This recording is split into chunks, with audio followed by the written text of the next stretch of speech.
हमें तो दर्स देते हैं अपने गिरबानों में जाके। क्या पहली हुकूमत लेके PDM 1 जब हुकूमत आई उसी को लेके विद इन अ मंथ नेब का कानून चेंज करवा के 50 अरब रुपए के केसेस माफ नहीं करवाए। It's a ground reality, it's a ground reality deputy speaker, it's a ground reality. क्या ये कह सकते हैं कि अगर इसको इतना ही घुमंड है जमहूरियत पे, हकूक पे, तो एक लफ्ज बताए जब हमारी औरतें जेल गई हैं, एक लफ्ज उन्होंने कंडेम करके बोला है?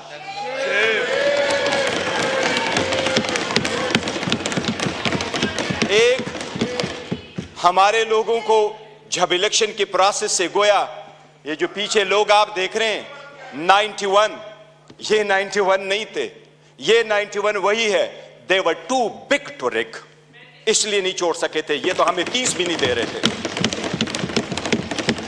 प्रपोजरों को रोका, सिकंदरों को रोका, डॉक्यूमेंट्स छीने गए, कैसरा इलाही से उसका दुपट्टा छीना गया। इनको एक लफ्ज उस वक्त ये बोले, इन्हीं सर्कमस्टांसेस में इलेक्शन जीत करके हम आए हैं। स्पीकर साहब, ये कहां डिप्टी स्पीकर साहब, इनको जमहूरियत रास नहीं आती, इनको वो जमहूरियत पसंद होता है।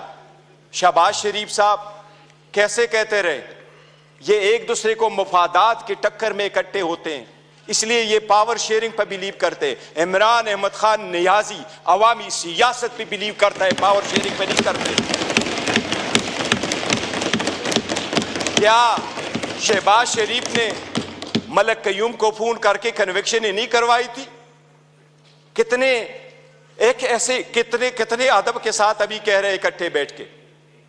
आज इन्होंने सारे एक डाइनिंग टेबल पे बैठने वाले लोगों में इतने ओहदे नहीं बांटे। ये इमरान खान है, जिस वक्त आपके पास डेमोक्रेसी आएगी, जिसने मोरूसी सियासत को खत्म किया, मेरे जैसा वर्कर चेयरमैन PTI की हैसियत से इस वक्त खड़ा है। इस ईमान का pride of parliament Umar Khan साहब है। Pride of parliament Umar Khan, जिसके पास शायद ज्यादा वोट तो नहीं आए, he couldn't get most of the vote, but he was the candidate with most credibility, alhamdulillah। हमारा शेर मुल्तान को स्पीकर मुकर्रर किया, वो फर्जंदे मलकन को इमरान खान साहब ने डिप्टी स्पीकर मुकर्रर किया। इनसे पूछे कोई ओहदा किसी को और देंगे क्या? पीपल्स पार्टी में कोई भी और बंदा नहीं है सदारत के लिए कि जरदारी को आप देते हैं। योर ऑनर, डेमोक्रेसी ऐसी नहीं है। डेमोक्रेसी ऐसी नहीं है कि बकेन के दरख्त लगाए और आड़ू की पौधे का फिर आप तस्वर रखे कि आड़ू मिलेंगे। ये बकेन के दरख्त है, अवाम से इनके कोई उम्मीद नहीं है कि इनको आड़ू मिलेगा। योर ऑनर, हमें एहसास करना होगा ये जाती मुफादात में आते हैं। कितने फ्रॉइडली कह रहा है कि सबसे कम उम्र इनके तरफ है और सबसे बूढ़े भी इनके तरफ बैठे हैं। जमहूरियत में potential ability and talent matter करता है, जो आपको इस तरफ मिलेगा। यही रीजन है कि हम में से इमरान खान का कोई भाई बहन भांजा भतीजा इस वक्त नहीं बैठा, लेकिन हमें जान से अजीज है और हमारे 100 इनके 200 पे बारी है। यही वो डेमोक्रेसी थी मिस्टर डिप्टी स्पीकर।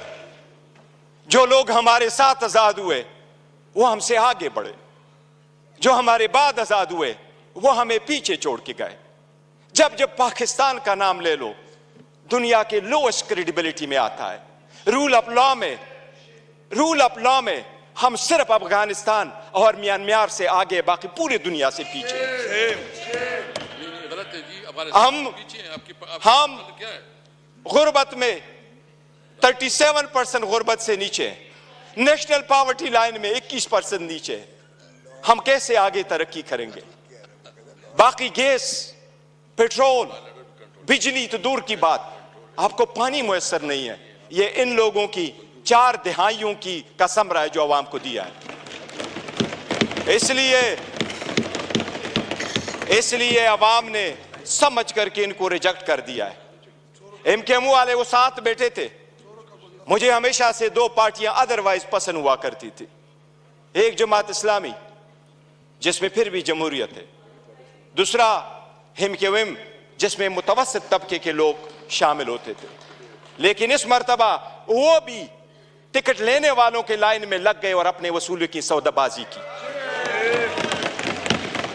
इनके 15 सीटें बैठ करके दिखाता हूं, 1 2 3 15 सीटें हमारी कराची में उन्होंने ली है, 2 सीट हैदराबाद में ली है। यही वो 15 सीटें जो उनको कहा क्या बेहतर होता अगर ये ओहदे के पीछे न जाते, असूल पे चढ़ते और ये छोड़ जाते, क्या फर्क पड़ता? इनके पास अब ये ना होता। जनाबी स्पीकर, अगर आगे चलना है तो कुछ बेसिक वसूल पूरे दुनिया में होते हैं। पहला वसूल ये आपके सामने वो साइफर का जिक्र कर रहा है। साइफर एक हकीकत है। इमरान खान साहब ने जिस वक्त ये उठाया है, वो लोग जो मुल्क को साजिश करा कि हुकूमत खत्म करने में, उनका ट्रायल होना चाहिए बजाय उसकी जिसकी आपने हुकूमत खत्म किया और उसको ट्रायल पे करवाया। जनाब स्पीकर, कितने गौर से कहते हैं कि इलेक्शन फ्री, फेयर और ट्रांसपेरेंट होना चाहिए। आप उस हुकूमत का हिस्सा थे डिप्टी स्पीकर। जो ही हुकूमत बनी, इनकी पीडीएम आई, सबसे पहले इलेक्ट्रॉनिक वोटिंग मशीन इन्होंने खत्म करवाई, because they knew it public के रिजेक्टेड। ये ओहदे बांटते, ये ओहदे बांटते आपस में, ये डेमोक्रेसी से दूर दूर उनका कोई ताल्लुक नहीं। स्पीकर, डिप्टी स्पीकर, अगर हमने आगे जाना है, बढ़ना है, तो उसके मिनिमम कुछ वसूल होते हैं और मिनिमम वसूलों में यह कि एक वक्त में भगवत सता कल मायूसी जरूर हुई है कि यह तो हम मानते भी नहीं है कि यह प्राइम मिनिस्टर है, जाली सरकारी वाला, लेकिन फिर भी उस ऑफिस में निकलते हुए भी इसने हमारे वो औरतें बहनें जो जेलों में, उनकी रिलीज का कोई ऑर्डर नहीं किया था। इससे तो यूसुफ रजा गिलानी बेहतर था, जिसने पहले दौर में यह कह दिया था कि जज उसको मैं आजाद कराऊंगा। ये वही वाले लोग हैं जो उस तरफ चले गए। डिप्टी स्पीकर साहब, डेमोक्रेसी के वो उसूल जिसको लोग सुनहरी उसूल क्या कहा करते थे, ये लोग कुर्बान कर चुके हैं। ये आकर के आपको दर्स देते हैं कि हम डेमोक्रेटिक है। योराना, ये डेमोक्रेटिक नहीं है, ये मुफाद फरस्त है। इसमें कोई शक नहीं। आपने नेब के कानून में तरमीम की, आपने अपने मुफादात की पॉलिसी की, सबसे बड़ी काबीना इसने बनवाई।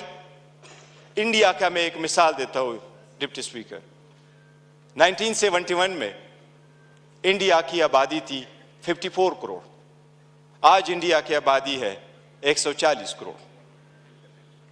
71 में इंडिया की लोकसभा की यानी नेशनल असेंबली की सीटें 528 थी, आज भी इंडिया में लोकसभा की सीटें 528 है।